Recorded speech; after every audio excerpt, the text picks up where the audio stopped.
اعوذ باللہ من الشیطان الرجیم، بسم اللہ الرحمن الرحیم۔ السلام علیکم محترم ناظرین و سامعین، ڈاکٹر یاسمین طارق کی طرف سے خوش آمدید۔ آپ دیکھ رہے ہیں نور الچراغ انسائکلوپیڈیا آف قرآن پاک، چیپٹر نمبر 19، سورۃ مریم۔ سورۃ مریم قرآن پاک کے 16ویں پارے میں ہے۔ اس کا نام کس آیت سے ماخوذ ہے؟ آیت 16 وَاذْکُرْ فِی الکتاب مریم سے۔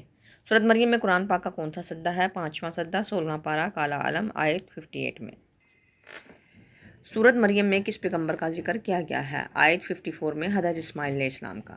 ترتیب نزولی کے اعتبار سے سورۃ مریم قرآن پاک کی 44ویں سورت ہے۔ موجودہ ترتیب بتا دیجیے۔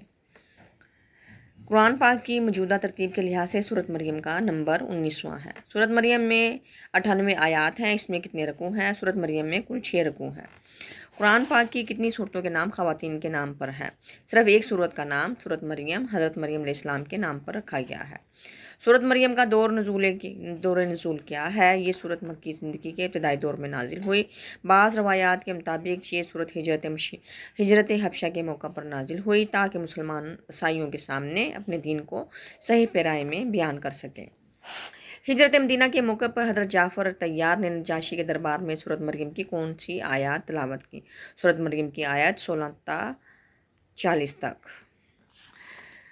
سورۃ مریم میں کتنے کلمات اور کتنے حروف ہیں؟ اس سورت میں 968 کلمات ہیں اور اس میں 3986 حروف ہیں۔ سورۃ مریم کی وجہ تسمیہ بتا دیں۔ مریم حضرت عیسیٰ علیہ السلام کی والدہ کا نام ہے۔ آیت 16 سے آیت 34 تک حضرت مریم کا ذکر ہے، اس وجہ سے اس سورت کا نام سورۃ مریم رکھا گیا۔ سورۃ مریم کا نشان نزول کیا ہے؟ نبوت کے 34 سال مکہ میں مسلمانوں کو سخت تشدد کا نشانہ بنایا گیا تھا۔ جب مظالم انتہا کو پہنچے تو نبی کریم صلی اللہ علیہ وآلہ وسلم نے پانچ نبوی کو ہجرت حبشہ کا حکم دیا۔ وہاں سے مسلمانوں کا واسطہ عیسائیوں سے پڑنا تھا۔ اس بنا پر یہ صورت نازل ہوئی تاکہ مسلمان عیسائیوں کے سامنے اپنے دین کو صحیح طور پر بیان کر سکیں۔